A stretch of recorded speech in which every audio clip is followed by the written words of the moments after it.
It is Me Made May. I have lots of me-made things, but I know that many of you are just getting into sewing. So, as much as I kind of rail against, you don't have to start with tote bags if you don't want to, I'm going to walk you guys through how to make a lined tote bag, and it's very, very easy. And that way you've got a place to start for Me Made May. And you can go from here, I guess. Here's something you need to know about me if you are new here.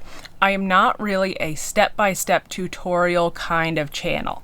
I like to show people my process, the good, the bad, and the ugly, because I think it gets rid of the mystery of sewing, I guess, or at least it makes it more accessible for everybody. But because I know a bunch of folks want to get into sewing and you just have no idea where to start, I'll show you how I make lined tote bags. So my first step is to determine how big I want my tote bag to be. And I like big totes. The small ones, like this size that you get at the grocery store, they're too small for me.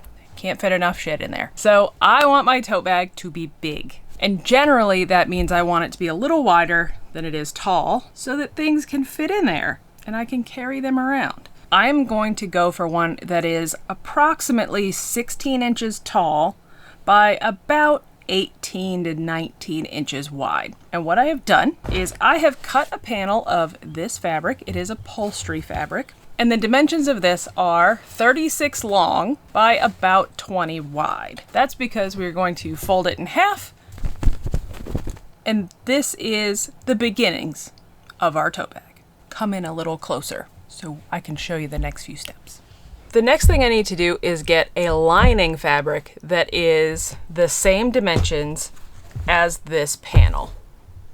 Now, here's a little time-saving hint for you if you want to try to make one of these tote bags. Make the lining out of a pillowcase. Because pillowcases are already finished on 3 sides, it kind of makes sense to just use them instead of trying to sew all this stuff together. Anyway, it's just a good way to save some time. That's all. I feel like pillowcases are everywhere in thrift stores and you can find really nice ones made out of really good fabrics. So I just trim it down to the same size as my folded panel, and now we're going to start sewing things together.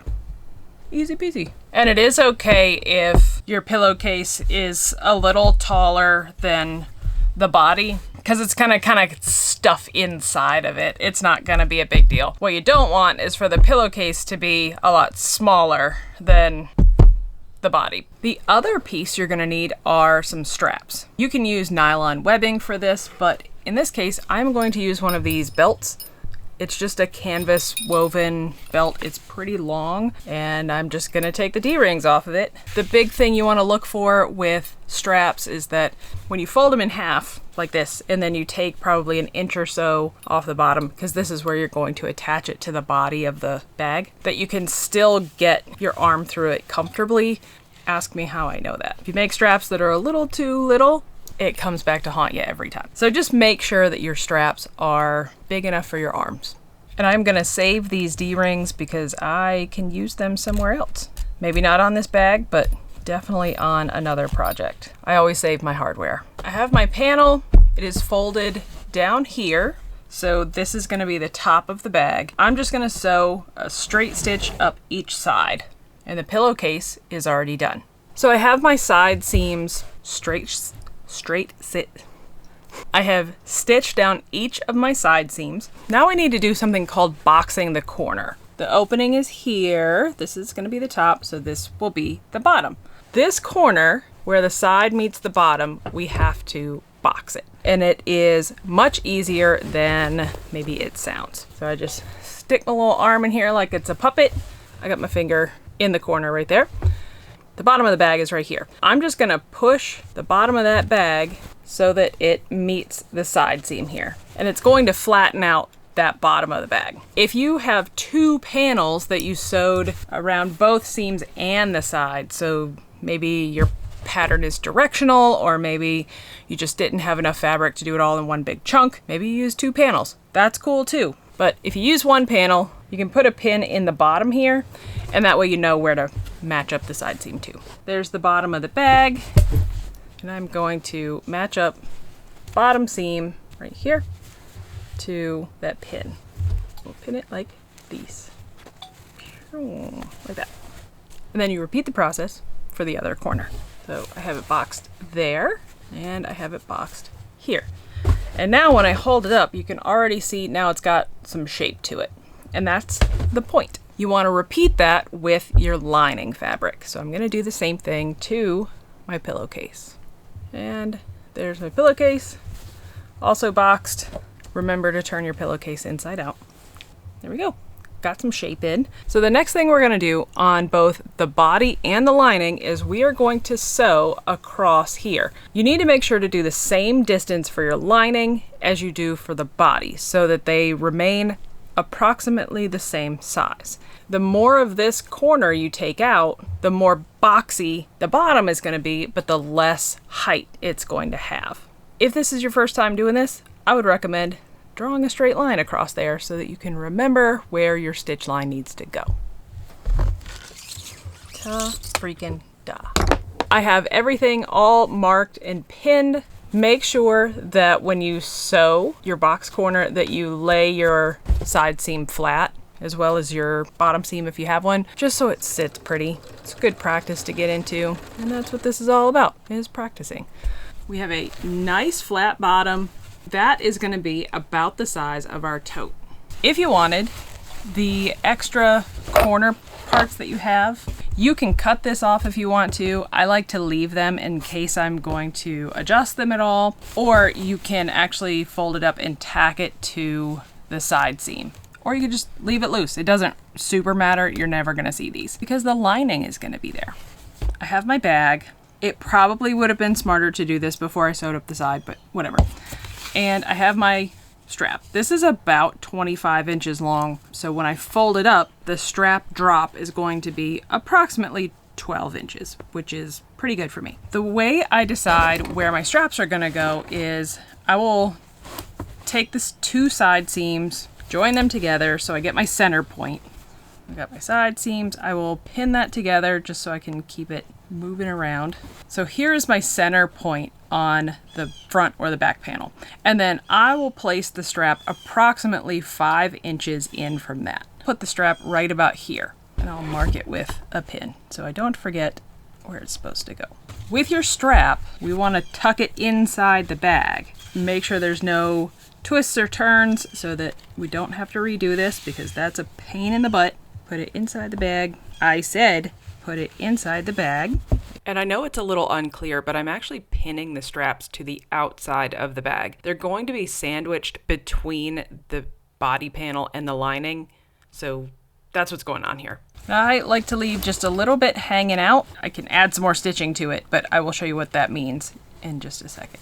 I'm going to put another pin a little farther down so that the strap doesn't end up leaning one way or the other. That can be very frustrating when you go to use it and the straps are like moving in different directions. We move as a team here. Make sure it is nice and straight, and we will put another pin so it doesn't move around. Pa, pow. Ow! God, every time. If I open the bag back up, my straps on both sides. So the big question now is probably how in the world do you get the lining to do what it's supposed to do? So I have the lining, I have turned it right side out, and I'm going to stuff it into this guy. And what that does is it sandwiches the strap ends between the two pieces of fabric and tucks it into the bag. I'm going to line up the boxed corners inside the body part of it. And you can add as many pins or anything onto this as you want to. I would actually recommend pinning more than you think you need to, at least while you're learning how to do these, because that's where I get really frustrated, is when things kind of move the way I don't want them to move or the direction I don't need them to move. And what almost always happens to me is that my lining is bigger than the body of the bag. If that happens, I just like bunch it up a little bit in some places that are along the side seams. It doesn't really matter. Now, if you wanted to sell these, I would absolutely make sure that those are even and clean and tight and all that jazz. But if it's for you, just add some pleats to it. Nobody needs to know. Nobody's gonna know. Ta freaking da. So I'm going to pin along the top edge, and then we're gonna sew it in place. And that's where we need to have a little bit of patience. We need to trust our ancestors and our guiding lights and whatnot, and we're going to hope that it works out for us, and I think it will. So just to reiterate, the bag sandwich that you have created, it is the right side of the bag, then the straps, then the right side of the lining. I have sewn all the way around the top. I'm going to take all of the pins out, and I am going to open up the side seam of my body, not my body, of the body of the bag, and we are going to turn it. So this is where the magic happens.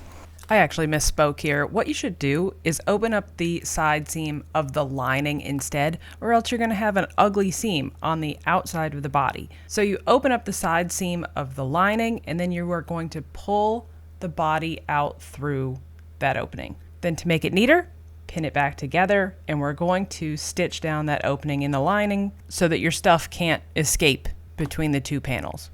So while we drop it, flip it, and reverse it, I'd like to thank today's sponsor, Bob and Brad. As someone who gets headaches and migraines like it's their job, this iOasis 3 eye massager was probably one of the best things I could have ever gotten. It comes with this cooling gel eye mask as well that you can use with or without it, and it is fully rechargeable. It includes multiple intensity levels for both the massage and the heat, and it even has music timed with the pressure of the massager. And if you get the type of headaches where you just need someone to squeeze your temples for a little bit and then let go, this is exactly what you'd want. The pressure on your temples followed by the release is heavenly. I did need a little bit of practice sitting it on my face because it tickled my nose the first couple times. But now that I have this figured out, it has become one of my favorite treatments for my headaches and migraines. It just leaves my head feeling so much better than when I started. So if you want to treat yourself or someone you love to some amazing eye pressure therapy, use the link in the description and code BOBBRADEM10 to get 10% off your order. Now let's go back to the bag and finish this thing up. We're gonna straighten out the boxes, get those nice and sharp, poke those little corners out. Pew. Pew. I have the bag and the lining, and you may be going, but Katie, the lining has been puked out of the top of the bag. We're just gonna tuck it in. So you take your lining and you just punch it in, and it's like magic. Now what's gonna happen is the top of your bag is gonna look real messy. It's gonna look like this. You can press it and be fine with that, but what you should do is get the lining down and fold it right where the two of them meet, and then we're gonna stitch all the way around the top of that, and we're done.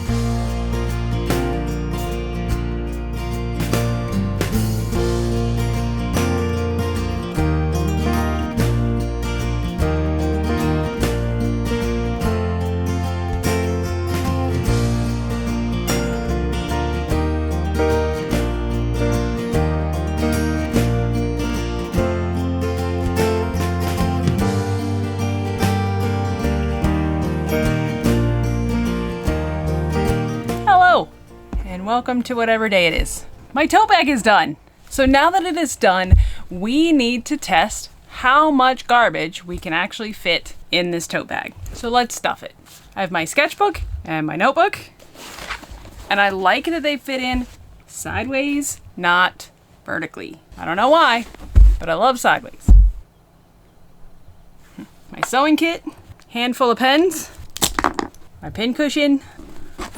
Let me go scrounge up some other things to put in my tote bag. My favorite pair of overalls. That's where we're at so far. And it's not quite full yet. I think I can add some more stuff. Maybe I can fit my varsity jacket in there. Yep.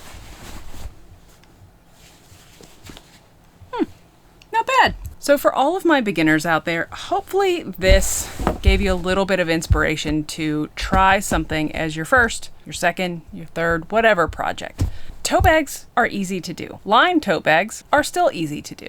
I think being able to make a lined tote bag makes you look like you have maybe more talent than you actually do. And I say that from experience because as much as I sew, I still don't consider myself to be really all that good at it. But making a lined tote makes me feel good about my talents. So if you are a beginner sewist and you just don't know where to start, maybe this is the project for you. Maybe it's not. I don't know. You guys decide. What you do for your first time project is completely up to you. I would like to give a special shout out to all of my makers over on Ko-fi. You guys support all the shenanigans over here, and I am so grateful for all of you. Thank you. I love you. You guys are wonderful. If you are interested in becoming a maker, it is only $2 a month, and it does fund some of the projects that I do on this channel, which are ridiculous. And maybe that's what we're all here for, is just a little silly every once in a while. If you are not interested in becoming a maker, no big deal. Nothing else changes. If you are looking to make your own tote bags out of some upholstery fabric and you just don't have any on hand, head over to Ko-fi because I do have some of my found fabrics over there that I pick up while thrifting and just out and about. I've got some great stuff for you to use for your first projects, so take a little peek over there. And generally, my makers get first dibs on any new found fabric that I post before that goes public. I'd also like to give a shout out to Bob and Brad. Thank you so much for sponsoring this video, and if you are interested in getting your own eye massager, use the link down in the description and treat yourself. We all need a little relaxation every once in a while. And that's it for now. I will see you guys next time. Bye!